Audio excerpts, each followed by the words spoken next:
It's hello from him. Richard Moore, and it's hello from her.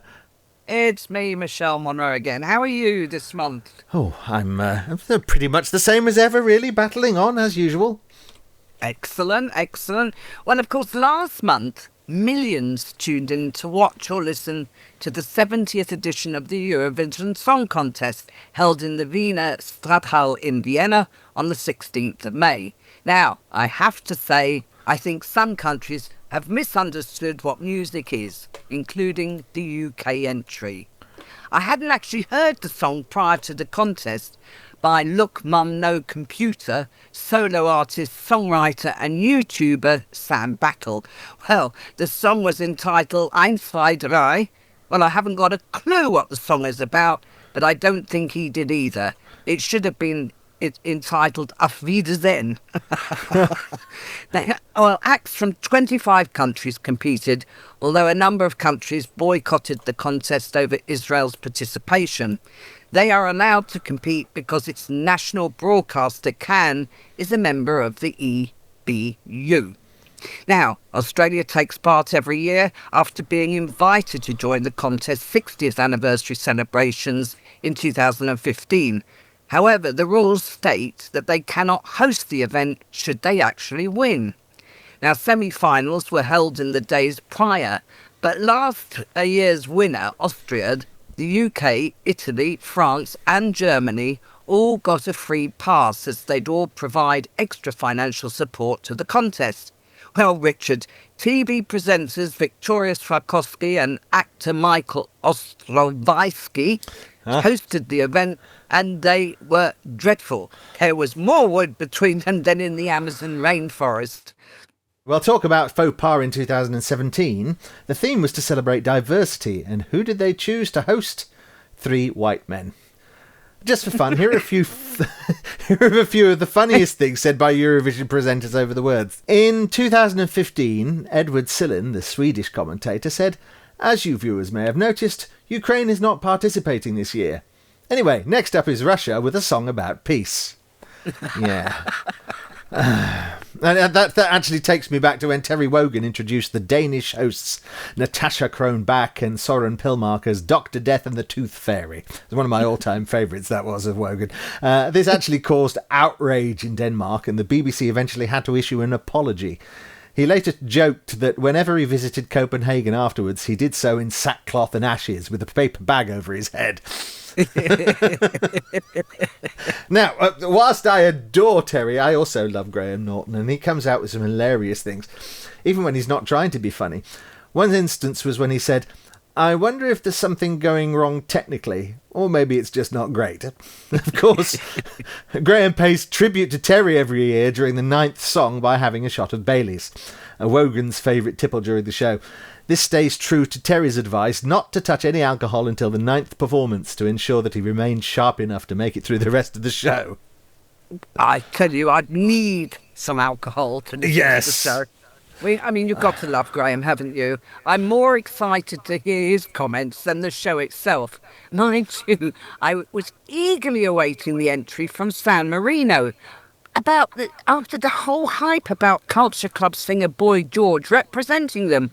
I couldn't believe it, Richard. He was literally on stage for seconds, sang the line, "All the boys at the bar sipping cool champagne," and then strutted down the catwalk with his brand new hat on. It had all the fizz of a Capri Sun. I tell you, and Jonas Love, I probably pronounced that wrong and I apologise, who performed the song Ya Ya Ya for Austria, has obviously studied every nuance of lead singer Queen's performances, as he honestly thought he was Freddie Mercury incarnated. Now, for the grand final celebration interval act, they brought together some of the most loved Eurovision legends to reprise some of the past winning songs, including Sweden's entry Waterloo by world-renowned ABBA, and UK winners All Kinds of Everything, Puppet on a String, and Congratulations. Well, one of those icons was Lordi, who smashed it past the finish line. Hear how I said that, the finish line, as he represented Finland 20 years ago, when he won the contest with the song Hard Rock Hallelujah. Now, the rock heavy metal band are well known for wearing monster masks and using horror elements with pyrotechnics during their performances. And the lead singer, Mr. Lordy, wears outrageous platform boots, making him appear massive. And on this occasion, he spawned massive wings when extended off his back.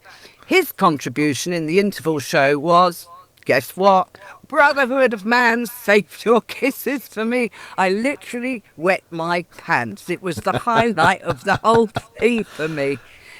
Well, my favourites, of course, was Australia's Eclipse by Delta Goodrem and the Maltese entry Bella by Aidan. I suppose they reminded me of a bygone ages song when the lyrics actually meant something. Now, at the end of the programme, I was trying to work out how to gain those 4 hours back of my life. I tell you, now maybe past contests seemed better because there were less entries and better songs.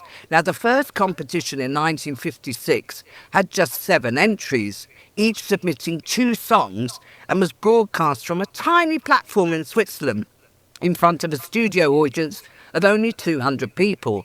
Now, this was the only year that more than 1 song per country was allowed, and when Dad represented his country, it had grown to 16 nations who came to Copenhagen to compete in 1964.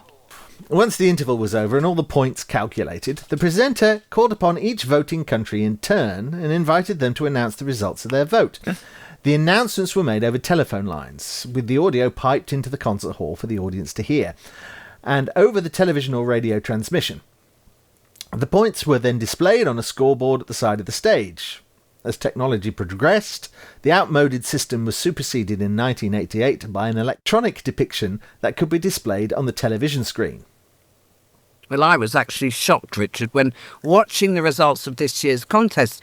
As each country was giving their vote, it looked to cert that Bulgaria would win. And then they suddenly went to an audience vote, with some countries getting more than 100 votes.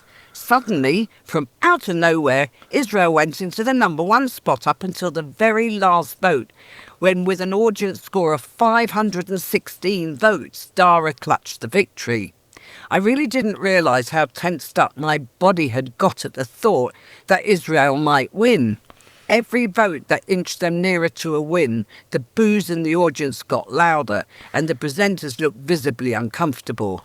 Let's be honest, as bad as the hosts were, they were hired to sort of host a song contest, not front a geopolitical media storm. Well, I just don't understand how Israel were allowed to compete considering the ongoing war and the government's attack on Palestine. Civilians are being slaughtered, entire neighbourhoods razed, and humanitarian aid like food, medical supplies and electricity has been repeatedly blocked, which is tantamount to murder. Now, Eurovision removed Russia following its invasion of Ukraine. So what happened this time round? Would it have anything to do with the contest lead sponsor, Moroccan Oil, being an Israeli-founded beauty brand? Conservatively, we're talking about 10 million and up, so financial pressure probably played a big role. Iceland, Ireland and the Netherlands, Slovenia and Spain opted not to participate in protest of Israel's inclusion in the context of the Gaza war, marking the largest number of boycotting countries in the contest's history since 1970. But if Israel had won, we would have seen many more pull out next year, as well as broadcasters and sponsors. In fact, if any of the big 5, which is UK, France, Germany, Italy and Spain, had walked, Eurovision would have been in huge financial trouble. The audience numbers would have dropped catastrophically. Interestingly, the figures have now been released, and last year the UK saw an average of 6.7 million viewers watch the show. Well, this year, that figure dropped by more than 1 million, the lowest for a decade. Could it be that people didn't want to be seen to support or celebrate a country they opposed so strongly? With all the trouble with synagogue bombings and the like, I can only imagine what the wrong result would have ignited just in the UK. I have to say, I just don't understand the voting system anymore. Apparently viewers at home could vote up to 20 times by text, phone or online, which they were charged for. So I think you need to explain this to me. Well, if I can, it's a bit convoluted in itself. Of course, originally there was no public vote years back, just a jury of professionals. Jurors are generally musicians, singers, DJs, composers, producers, or music journalists. And they must be citizens of the country that they represent and cannot have any connection with the competing acts, as that would bias their vote. They apparently don't vote on the performances in the actual contest, but judge them based on the dress rehearsal. Oddly, as it may seem. Okay, whilst the jury votes still are now responsible for 50% of the outcome, the public vote covers the other half. Now, in years gone by, they would merge the public and jury votes together, and everything was supplied as one set of votes. This is the audience vote. We've chosen these. This is the jury vote. We've chosen these. But now they keep everything separate. They do the jury votes the same way they've always done them, with the person on the other end of the screen, the satellite link up somewhere, giving the top scores. But then the public vote is given in a very different way. All the public votes for each country are added together and announced as a total in the order that the scoreboard was left after the jury votes. So let's say Great Britain, as we're at the bottom of the list.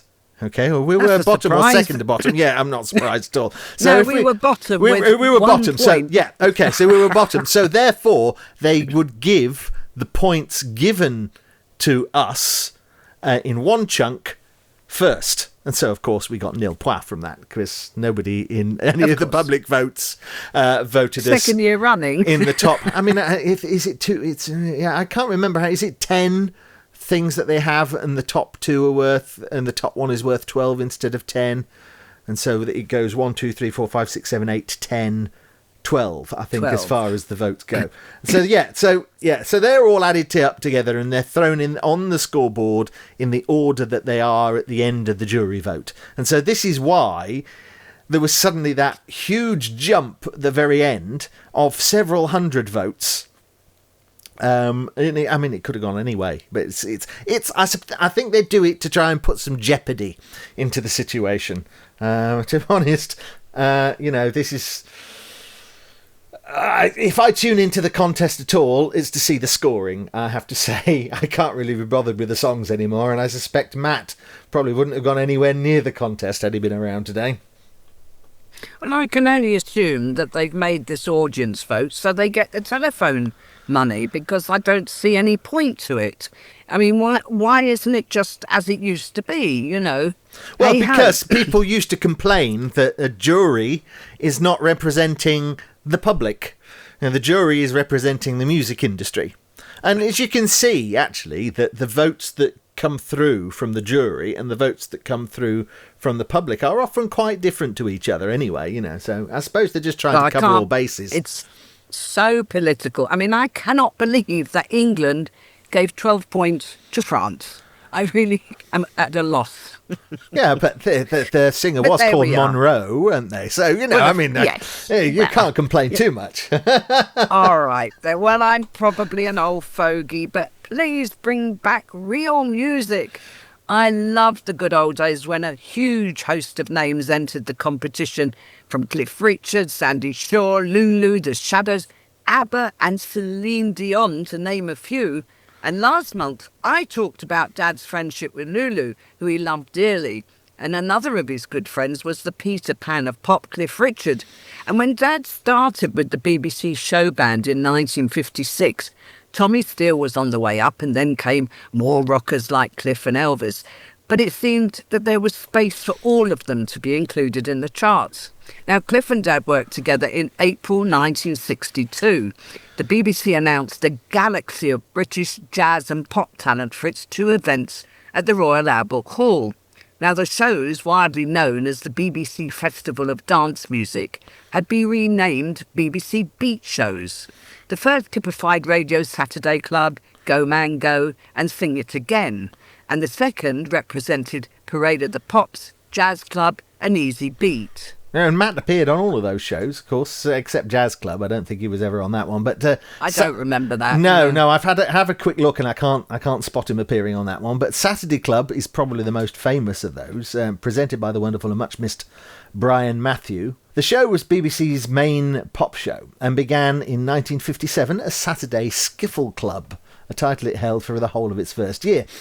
The show consisted mainly of pre-recorded live performances because of needle time restrictions on the number of records that could be played by the BBC due to Musicians' Union restrictions. Just to go into that a bit further, the Musicians' Union said that they were only allowed so many records per hour at that time. It was to guarantee their members' work, I think. So anyway, Matt appeared They did that with live shows, like with Dad and whoever. They were only allowed to play for so long. I think it was 45 minutes at one point. Then they had to have a break, you know? Yes, yeah. So, I mean, it works both ways for them, you know. But so they would record things for radio shows like Saturday Club, but you know they were only allowed to record so many numbers in a specific amount of time, you know. So you know, once you've done that number or you've done a specific amount of time, then tea break, absolute tea break, and it then becomes a new session and another fee is involved. So you know, so there was all this sort of things going on, and so anyway, the artist didn't get another fee. Oh no, definitely not. No. Well, Matt appeared on Saturday Club. He appeared on the show 24 times, first appearing in 1958 and making his final appearance in 1968, which is a year just before the show actually finished broadcasting. Many of the surviving recordings from those editions were issued on the album Heart of the Man, and a few further tracks on Matt at the BBC and Matt Uncovered the Matt Monro. There are, though, many that don't survive, so do let us know if you have any old reels hanging around that have some old Saturday Clubs on. Now, Go Man Go was a lunchtime pop show which ran from 1958 to 1964. The show relied on a live band and performed hits of the day by the house group. Guest singers were added late in the show's run, with Matt appearing in the very last year of the show, 1964. A performance exists in reasonable quality thanks to a home taper. So this is what we're talking about, people who've got stuff squirreled away at home. So we're grateful for that having survived. What else do we have? Oh, Sing It Again. Matt appeared twice on Sing It Again. This was pre-fame. This was August 1959, and this was described as a song-a-minute sequence of pops, old and new. Basically one long medley. Matt appeared on the show as a jobbing singer rather than a star. And, you know, it makes you wonder if you ever get a chance to hear anything from that show, and there isn't that much exists, but we do have a little bit of Matt from that. I think we've got about 10 minutes of one show, and it's very sing something simple, you know, in its style of performance, and it makes you wonder why it's thought of as a BBC Beats show, because it was hardly that. Anyway, so right, last one, I think, Parade of the Pops. Oh no, it's not the last one. Parade of the Pops was another lunchtime pop show where Matt was a regular and even appeared on a spin-off LP. He appeared in 23 editions between 1960 and 1968, and incidentally, the show launched the career of Matt's good friend Vince Hill, who was a member of the house singing group The Raindrops. Virtually nothing survives of this show. However, I was able to help get a copy of a 1961 show, not featuring Matt but Helen Shapiro, back to the BBC some years back. And I think that's up on YouTube now as well. Finally, Easy Beat. This was a Sunday morning pop show with similarities to Saturday Club, even being presented by Brian Matthew, but this time recorded in front of a live audience. Regrettably, nothing from Matt's 9 appearances survives. Now, look, I've been on a bit of a digression here because you were talking about the Royal Albert Hall, sorry. Well, that's all right. I mean, the first Beat show saw Cliff Richard and the Shadows, Lonnie Donegan, Terry Lightfoot's New Orleans Jazzmen, Eric Delaney and his band, Frank Ifield, Don Lang and Valerie Masters. The second included Adam Faith, Acker Bilk's Paramount Jazzmen, Kenny Ball, Bob Miller and the Millermen, the Raindrops, the King Brothers, Burt Whedon and even Daddy. And he said in a later interview that with the 50 other acts, nearly all groups, which they were at the time, he felt like the old man of the sea. I mean, it was a hell of a lineup, and the green room was buzzing with so many artists, rekindling friendships with other pros they hadn't seen for a long time. Another occasion, Dad was a guest of honour at the 5th annual Golden Discs luncheon at the Dorchester Hotel a year later. There was Joan Regan, Cliff Richard, Tony Bennett and Dad, and they were treated the guests to songs, and Humphrey Lyttelton gave an excellent muted trumpet solo. For the sake of our listeners, would you like to explain what a muted trumpet solo is? Well, yeah, it's actually a trumpet with a thing that you stick down the bell of the trumpet, which is where the sound comes out, called a mute, funnily enough, and it changes... Or to soften it? It softens the sound, yes. It's, I mean, there are all sorts of different types of mutes that change the sound in different ways, but it does. The word mute in itself means to actually pull back the amount of volume, doesn't it? You know, if you mute your TV, it turns the sound off. Yeah. It's a similar sort of idea. It's you're bunging something into the end of the trumpet to soften the sound. Well, talking about banging, it just made me remember that session where he threw a sausage into the trombone. Well, Pete Murray and David Jacobs indulged in some really funny backchat. I would so love to have been there, but alas, I was only 2 at the time. Ah, yes, would have been a problem. Matt and Cliff were often invited to the same shows, one being the Ivor Novello Awards, another the Star Spectacular, staged to help the United Nations Children Fund carry out their work for the underfed and underprivileged children of the world. On the eve of the Queen's Jubilee year, many artists who had contributed highlights to popular music over the past 25 years relived some of the greatest moments of their career in a BBC television programme, Jubilee of Music, which starred Vera Lynn, Aka Bilk, Max Bygraves, Petuda Clark, Ken Dodd, Val Doonican, Kathy Kirby, Lulu, Helen Shapiro, Norman Wisdom, Cliff and Matt. It was a massive lineup and unusual in the fact that you rarely had more than 1 or 2 singers on the same bill. Not only was it a great night, but it gave old friends a chance to catch up. Well, Cliff came to see Daddy perform at London's Talk of the Town in one of his 6-week runs. I loved it when he worked there, as it meant he came home every night. It wasn't unusual for us to go and wind down at the grand watering hole that was the White Elephant on the river, which was on the North Thames embankment, almost opposite Dolphin Square. Now, back in the 60s and 70s, the White Elephant Club was one of London's premier celebrity haunts. In fact, Charlie Chaplin was one of the last members to use the restaurant. The owner, Orlando Germani, always greeted us as if we were family. It was an amazing place where the menus were presented on parchment and tied with a pink ribbon, with prices that sure make your eyes water. The tables were set around a stage where the late great Ray Ellington and his band would regale all the diners every night from music and dancing. I don't think I ever went there and didn't see a huge name sitting at one of the next tables. Well, Richard, even the Beatles went there for dinner after previewing their Let It Be album in 1969. Anyway, after Dad finished for the night, we all trooped to the restaurant. And that was actually the first time I tried beluga caviar, which was presented on top of a baked potato, and I hated it. Yeah, I'm not surprised. As per usual, Orlando persuaded Dad to get up and sing a couple of songs. And maybe he did sing for his supper, as I don't remember him ever getting a bill. Well, Dad beckoned Cliff up and the boys had the place hopping, and after a couple of tunes, they sat back down to a standing ovation. Ray Ellington was a lovely man and a great musician, and I was lucky enough to meet his son Lance when we were both working on P&O Cruises. I knew of Lance because he was one of the main singers in the show Strictly Come Dancing, but I didn't realise just how great a showman he was until I sat and watched his one-man show. A great talent. Like father, like son. Now, both Cliff and Dad shared a deep mutual respect as peers in the British music scene. And in fact, in the documentary made of Dad's life, Cliff actually said he never wanted to change his voice, but would have liked to add a bit of the quality Dad had. In 2005, 20 years after Daddy died, Cliff contacted Mum and I, asking permission to record one of Dad's songs as a posthumous duet for his new album, Choose Company. we readily agreed, and the song Let There Be Love was included. Yeah, and it was a great example of if it ain't broke, don't fix it.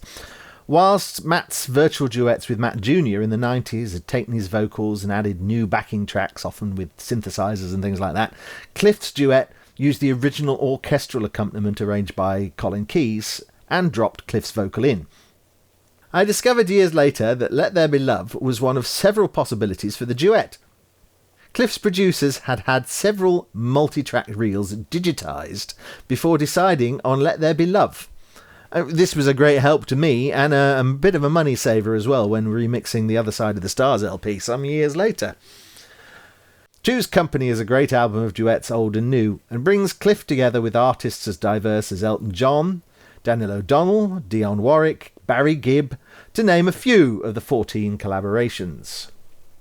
But I'm very grateful to Cliff, not just by being such a good friend to Mum and Dad over the years, but by including him on this album, as it gave Dad a platform to a new audience and helped preserve the legacy of music he left behind. What was even more special was that Cliff sent us tickets to see his show at Wembley, where he included the track while showing video footage of Dad on a big screen. It was a lovely tribute, as was the interview he gave on Radio Way, where he called Dad the great Matt Monro and said he often listened to his music. Cliff frequently performs one of Dad's songs on his live shows and introduced it to the audience by saying, "I do believe that the definitive version of this next song was recorded by the late and wonderful Matt Monro, and I'd like to think that he would have forgiven me for singing his song Softly As I Leave You." I remember the day John Barry rang Daddy to tell him he'd found somewhere we could holiday in without being bothered by the public. So in 1970, we made our first trip to Barbados. Mum and Dad absolutely loved the tranquility and beauty of the island, and within a few years, more and more celebrity names would either visit for a break or buy a home there, including Cilla Black, Andrew Lloyd Webber, Simon Cowell, Hugh Grant, the list goes on, of course. Cliff bought his land in 2000 when David Lloyd, the tennis player turned developer, started the Sugar Hill Estate, an enclave of more than 90 homes built around a country club where annual service and membership charges for homeowners was more than $10,300. Ugh. Cliff's home, Coral Sundown, is set in 3 acres of immaculate grounds, and the 6-bedroom villa was magnificent. It was. Unfortunately, he sold it now, but it's a shame that Dad was one of the first celebrities to grace that beautiful island. But with him dying so young, we didn't get to mingle with what then would later become the in crowd. Well, talking of big names, it stuns me that the Eurovision has had huge icons grace their stage over the last 7 decades, and although all of them were excited to perform for their country initially, several voiced their disappointment later. Johnny Logan and Conchita Wurst said they would never do the contest again. Dad thought it was too political, and Michael Ball, bless him, actually said he would rather stick pins in his eyes than repeat the experience. Well, I've said it before, and I'll say it again.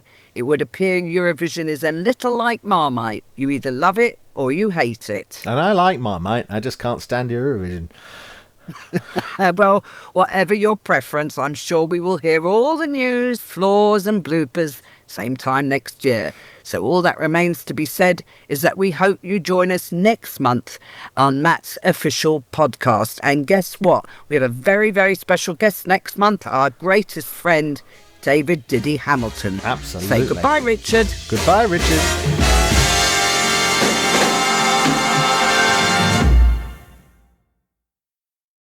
Well, it's hello from him. Richard Moore, and it's her. Yeah. Let's start that again, shall we? That's a good start, isn't it? That's a really good start. Sagittally. Sagittally? What's that word? Sagittally. Sadly, virtually nothing survives of this show. However, on the eve of the Queen's Jubilee year, many artists who had contributed highlights to the... Oh, God. Oh! Jen, come and help him. Whoever said I could read? Okay. Right. An enclave,